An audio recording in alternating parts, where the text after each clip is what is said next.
Captain Chen stood at the Luna base observation deck, his eyes fixed on the massive holographic display showing Neptune's orbit. The blue dots representing Earth's early warning satellites blinked faster now, their sensors tracking the arrival of something massive. Really massive. "Sir, we're detecting over 300 ships entering the solar system," Lieutenant Sarah reported, her fingers dancing across the control panel. They're bigger than anything we've ever seen. The Imperial ships emerged from hyperspace like a swarm of metal locusts, their golden hulls gleaming in the distant sunlight. The largest one was the size of Earth's moon, its surface covered in what looked like cities. Smaller ships, if you could call 5-kilometer-long vessels small, surrounded it in perfect formation. Earth had known this day would come. For 20 years, their deep space arrays had picked up Imperial communications, learning their language, their technology, and most importantly, their weaknesses. Humanity had prepared in secret, building defenses that the Empire would never expect from a primitive civilization. The first message from the Empire came exactly as their intelligence had predicted. The massive hologram appeared in every major city on Earth, showing a blue-skinned humanoid wearing what looked like liquid gold armor. "People of Earth," the Imperial Admiral spoke in perfect English, though his mouth movements didn't match the words. "Your planet has been chosen to join the Galactic Empire. Submit now, and you will be granted the privilege of serving as a Class 3 civilization under our benevolent rule. Resist, and you will be—" He paused for effect, relocated. In the United Earth Defense Council chamber, President Zhao looked at the assembled leaders. They had planned for this moment for years. Every person in the room knew what their response would be. "Send them our answer," she said simply. Back at Luna Base, Captain Chen received the coded message. A small smile crossed his face as he turned to his weapons officer. "Target the smallest scout ship in their fleet, the one that's probably full of their noble kids getting a good view of their newest conquest." "Sir, Hammer 1 is loaded and ready," the weapons officer reported. Targeting solution complete. The Empire had never seen anything like a kinetic rod launcher before. They relied on energy shields and plasma weapons, the kind of technology they expected civilized races to use. They didn't expect simple physics, a tungsten rod the size of a telephone pole, accelerated to near-relativistic speeds. "Fire," Chen ordered. From the surface of the moon, the launch looked like nothing more than a small flash. In space, there was no sound as the rod crossed the solar system in minutes, its path calculated by Earth's most advanced quantum computers.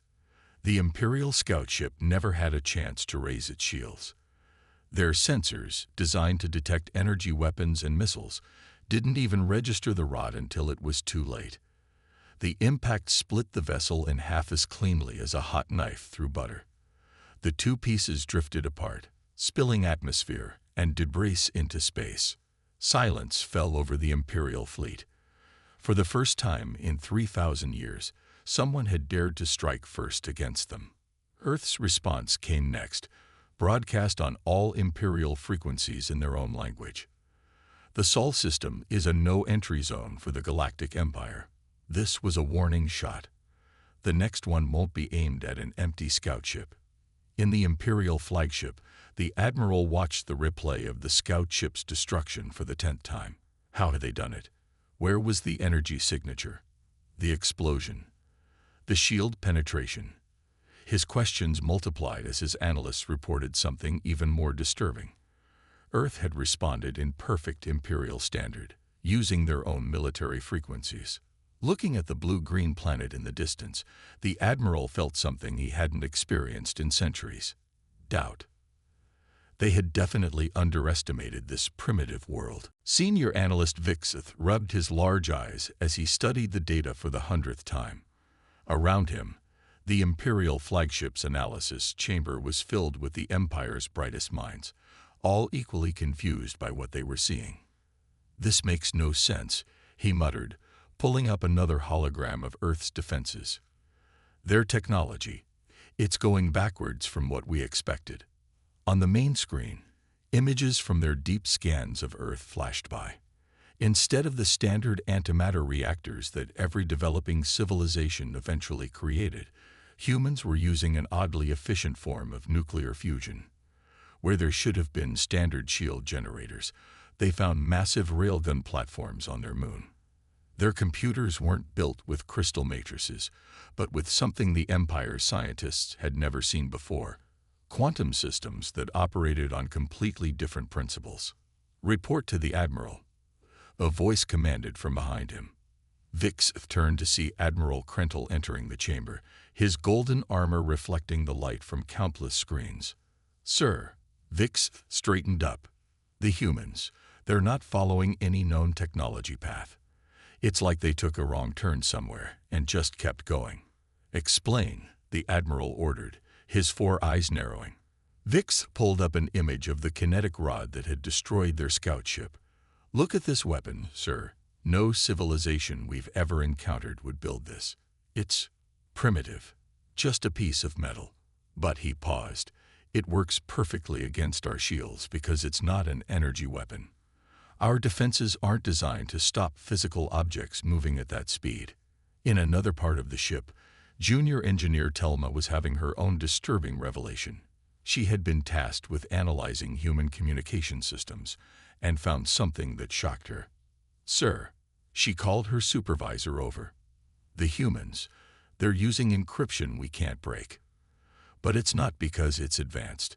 It's because it's based on mathematical principles we've never seen before." The news got worse as more reports came in. Human ships were running hot, way too hot for Imperial sensors calibrated to detect the cold fusion drives used by every other known species. Their radar systems used seemingly random frequency shifts that made no sense, but somehow worked better than Imperial scanners. Even their basic material science was all wrong. They were using carbon in ways the Empire had never considered.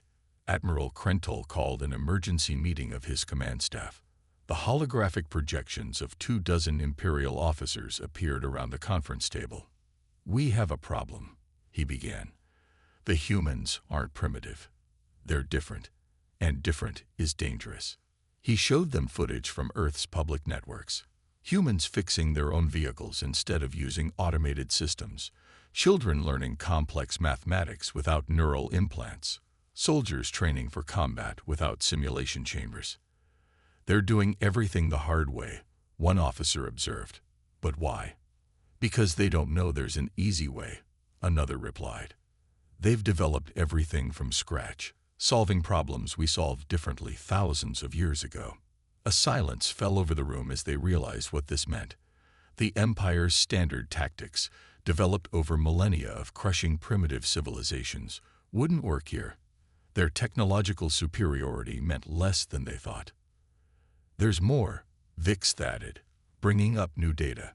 "We've detected massive energy signatures in their asteroid belt, but our scans can't penetrate whatever they're using to hide their activities.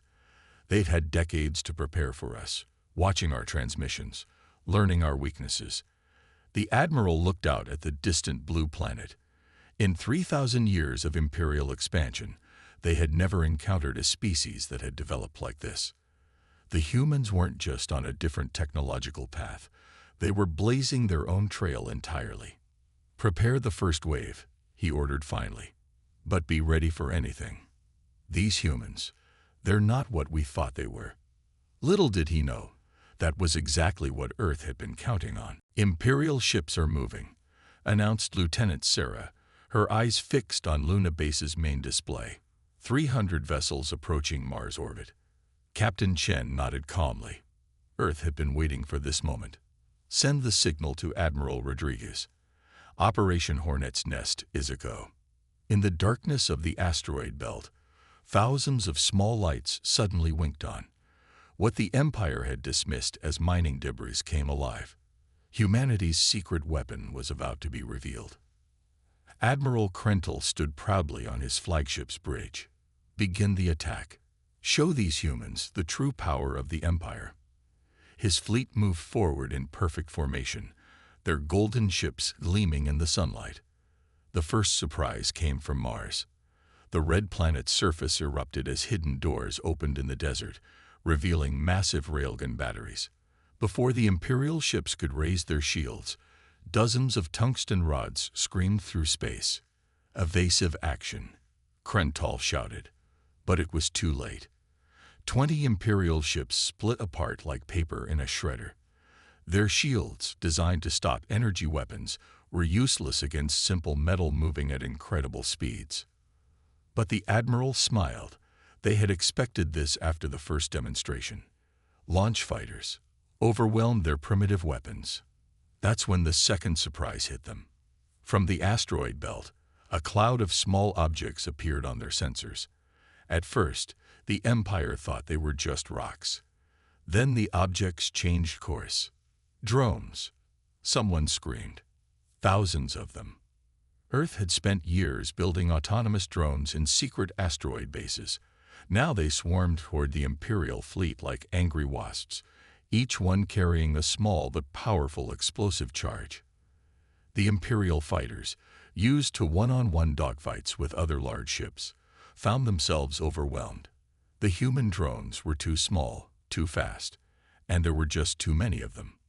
"Sir," an officer called out, "the Earth ships. They're changing." What the Empire had thought were Earth's primitive warships suddenly split apart. Each one broke into hundreds of smaller craft, like seeds bursting from a pod. The large ships had been nothing but carriers, disguising their true cargo. In the United Earth Defense Council chamber, President Zhao watched the battle unfold. "Status report. Operation Hornet's Nest is proceeding as planned," General Martinez replied. "The Empire fell for our decoy ships. They never expected us to build our real fleet in pieces." Back in space, chaos ruled.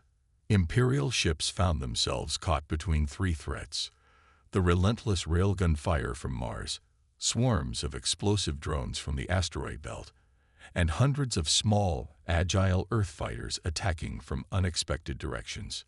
"This is impossible." Admiral Krental raged as another cruiser exploded. "They're savages. How are they doing this?" The answer came from his tactical officer. "Sir, they're not fighting like a civilized species. There's no pattern, no proper formation. Each of their units seems to be fighting independently, adapting to our moves." That was humanity's third surprise. While Imperial ships relied on central command and standard tactics, Earth's forces had been trained to think independently.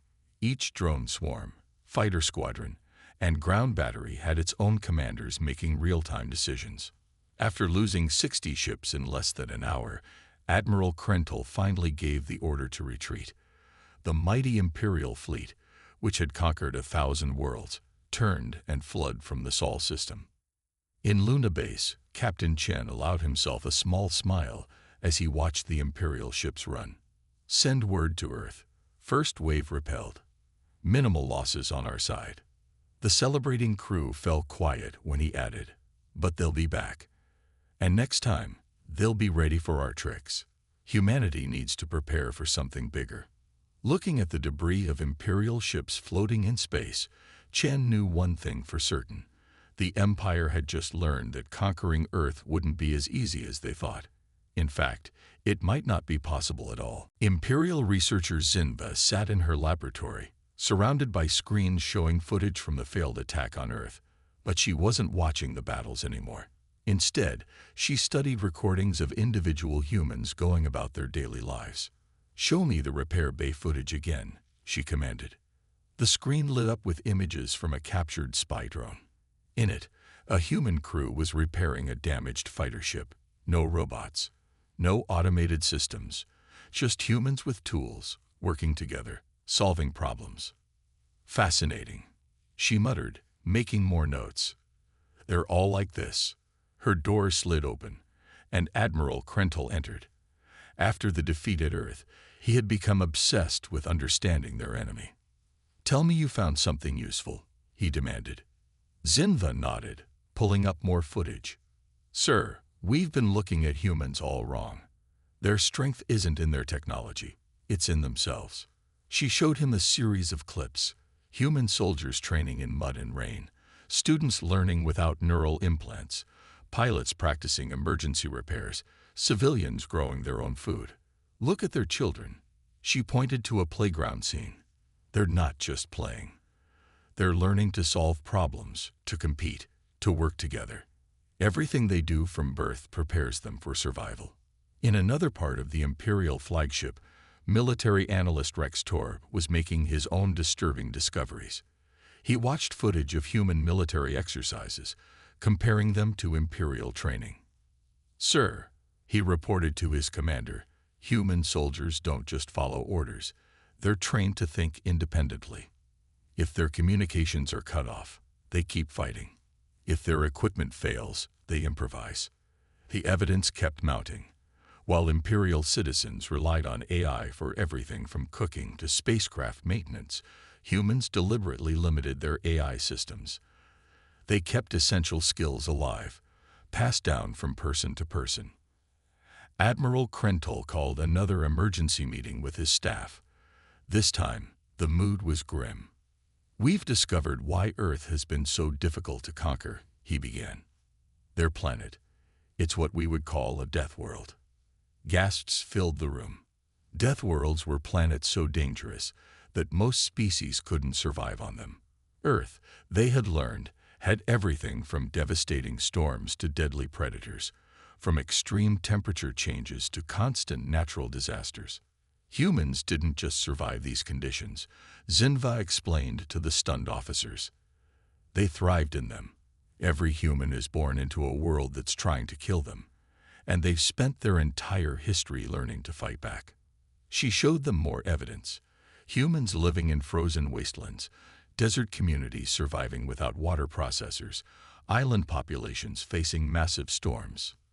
Their bodies are incredibly durable, she continued. They can heal from injuries that would kill most species. They can survive extreme temperatures, go days without water, weeks without food. And their minds.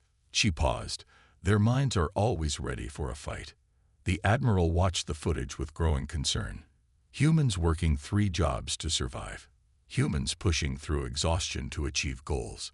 Humans refusing to give up even when badly injured. "We've spent thousands of years making life easier for our citizens," Rex Tor added.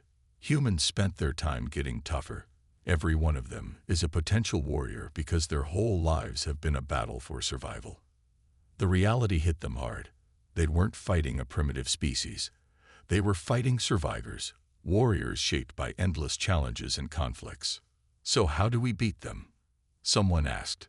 Admiral Krental stared at the image of Earth on his screen. Maybe we don't. Maybe for the first time in Imperial history, we need to try something different." As the meeting ended, Zinva added one final observation. "The humans have a saying, Admiral. What doesn't kill them makes them stronger. By attacking Earth, we may have just made humanity even more dangerous than they already were." The Great Hall of the United Earth Defense Council buzzed with tension. On the massive screen, the Imperial diplomatic vessel approached Earth orbit under a flag of truce. After their military defeat, the Empire had finally decided to try talking. "They're hailing us," announced Communications Officer Maria Garcia. "Shall I put them through?" President Zhao nodded, straightening in her chair. The screen flickered, showing Admiral Krental in what appeared to be more civilian attire, though still gleaming with gold. "People of Earth," he began, his tone notably softer than before. "The Empire wishes to offer you a special opportunity. We are impressed by your unique capabilities." In a hidden bunker beneath Geneva, Intelligence Director James Chen watched the transmission while his team worked furiously on something much more important. They had been waiting for this moment. "Your planet," the Admiral continued, "could join the Empire with special autonomy. You would keep your military, your customs, your way of life. We could share our advanced technology, open trade routes." President Zhao raised her hand, cutting him off. "Before you continue, Admiral, perhaps you should see what we're broadcasting to the galaxy right now." The Admiral's 4 eyes blinked in confusion. Then his secondary screen lit up, showing thousands of transmissions leaving Earth, all headed to different parts of the empire. "What is this?" he demanded. "Everything," Zhao smiled. "Everything we learned about your empire while you weren't paying attention to us. Military secrets, shield frequencies, jump drive coordinates, but most importantly, proof of how you've been treating your protected worlds." In the Geneva bunker, Chen's team kept working. Years of intercepted Imperial communications were being decoded and broadcast across the galaxy. Not just military secrets, but evidence of Imperial oppression, corruption, and lies. You can't do this," the Admiral sputtered. "We already are," Zhao replied calmly. "But that's not all. Would you like to know who we've been talking to for the past 15 years? On cue, Chen pressed a button. Across the galaxy, resistance movements on 100 worlds received coded messages they had been waiting for. Earth wasn't just sharing information. They were coordinating with every group that wanted freedom from the Empire. The Admiral's golden face turned pale. "Impossible. You're just primitives. How did you break your codes? Contact your resistance groups. Learn your weaknesses." Zhao leaned forward. "Because you thought we were primitive, Admiral. You never bothered to hide anything from us. Your ships broadcast your secrets across space for decades, thinking we couldn't understand them. In Imperial space, the effects were immediate. Colonies that had suffered under Imperial rule suddenly had access to military intelligence, defense codes, and Earth's proven tactics for fighting Imperial forces.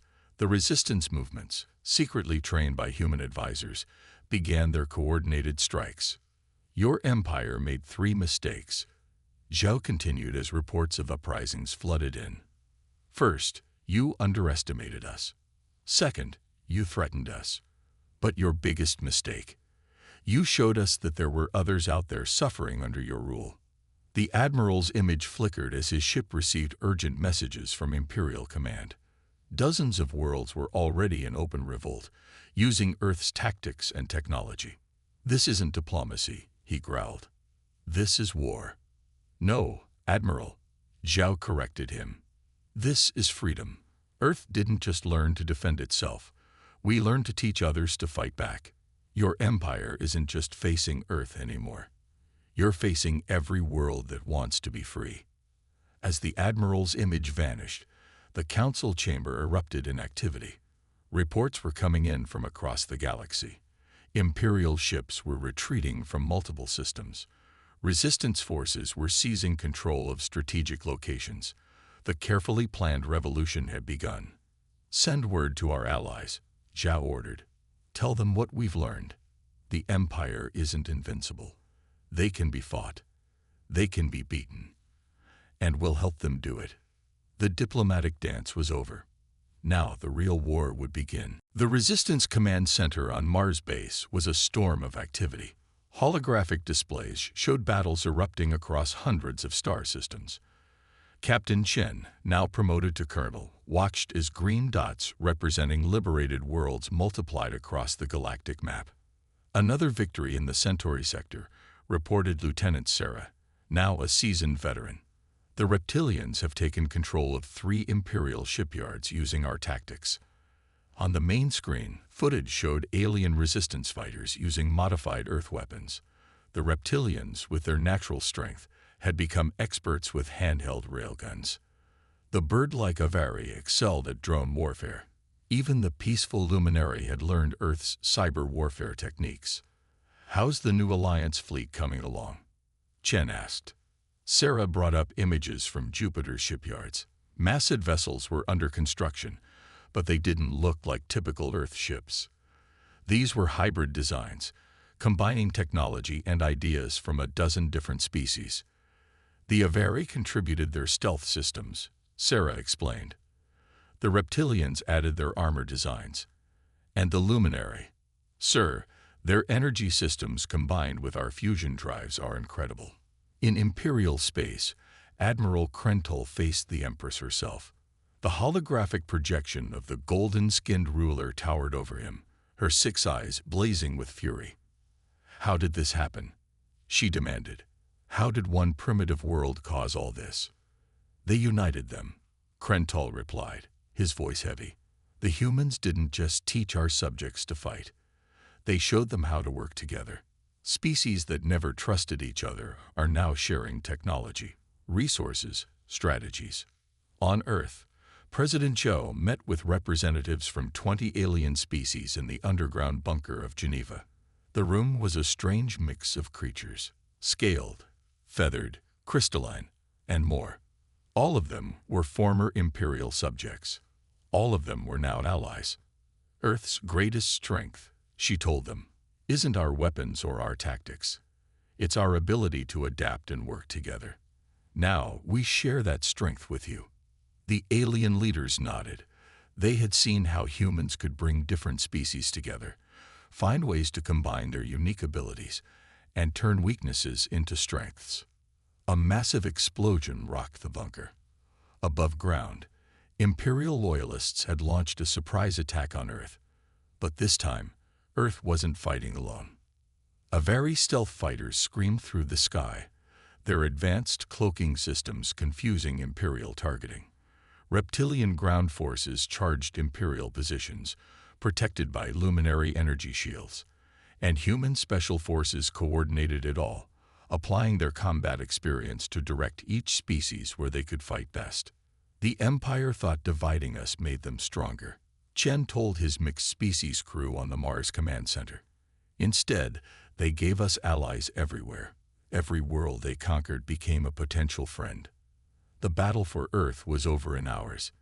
Imperial forces, facing techniques and technologies they'd never seen before, were overwhelmed by the combined might of the former subject species. But the Empire wasn't finished. Reports came in of a massive fleet gathering for one final assault. The Empress had decided to crush the rebellion at its source, Earth. Let them come, Zhou told the Allied leaders. We're stronger together than they ever were apart. In space, the new Alliance fleet took shape. Earth ships flew alongside Avari vessels. Reptilian cruisers protected luminary carriers. Species that had been enemies under Imperial rule now fought as one. The Empire made their biggest mistake, Chen said, watching the combined fleet prepare for battle. They thought keeping their subjects weak and divided made the Empire strong. Instead, they created a galaxy full of people ready to fight for freedom. And now, we've taught them how. As the Imperial fleet approached, the Allies prepared for the greatest battle in galactic history. Earth had done more than start a revolution. They had changed the galaxy forever. The final battle for galactic freedom began at dawn, Earth time. The Imperial Reserve Fleet, nearly 1,000 ships strong, emerged from hyperspace near Mars orbit. Their golden hulls darkened the sky, a last show of Imperial might. Colonel Chen stood on the bridge of the Alliance flagship Unity, a vessel that represented everything Earth had taught the galaxy. Its human-designed fusion core-powered luminary shields. Avari stealth systems protected its reptilian armor. The crew included members from 30 different species, each bringing their own strengths. Imperial fleet is launching fighters, Lieutenant Sarah reported from her station, surrounded by a mix of alien officers. They're using everything they have left. The Empress's voice boomed across all channels. Rebels, traitors, and humans, surrender now or face complete destruction. This is your last warning. President Zhou, coordinating from the Earth bunker, sent a simple reply. No. What followed was unlike any battle in galactic history. The Imperial fleet, still fighting like they had for thousands of years, faced an enemy that broke every rule of warfare they knew. Human-trained Avari pilots flew their ships in ways the Empire thought impossible, using Earth-style guerrilla tactics. Reptilian gunners fired salvos of kinetic rounds from positions hidden in Mars' asteroid belt. Luminary tech experts hacked and shut down Imperial systems using methods learned from Earth's cyber warriors. They're still fighting like an empire, Chen observed as another wave of Imperial ships fell to their combined tactics. All power, no flexibility. They never learned. The Empire's formations broke. Their standardized tactics failed against enemies who fought unpredictably. Ships that had never been defeated fell to weapons they'd never seen before. The mighty Imperial fleet began to crumble. Then came humanity's final surprise. Launch Operation Phoenix. Zhao commanded. From behind Jupiter, a massive fleet of ships appeared. But these weren't warships. They were rescue vessels, medical ships, and aid cruisers. While the battle raged, these ships headed straight for the Imperial fleet, broadcasting on all frequencies. To all Imperial citizens, we offer you a choice, a new life, freedom, the chance to be part of something greater than an empire. You don't have to die for a throne that never cared about you. The effect was immediate. Imperial ships began powering down their weapons. Crews who had suffered under the Empire's rigid control for generations saw a chance for something new. The Empress watched in horror as her fleet began surrendering not to force, but to hope. "This is how you destroy an empire," Zhao announced to all ships, "not just by fighting it, but by showing there's a better way." The Empress's flagship tried to flee but found itself surrounded by ships from a dozen different worlds, all working together with human precision. The empire that had stood for 10,000 years fell not to a superior force, but to a superior idea: unity in diversity. In the aftermath, as ships from across the galaxy gathered around Earth, Colonel Chen met with his alien crew. "So what now?" asked his Avari navigator. "Now," Chen smiled, "we build something new.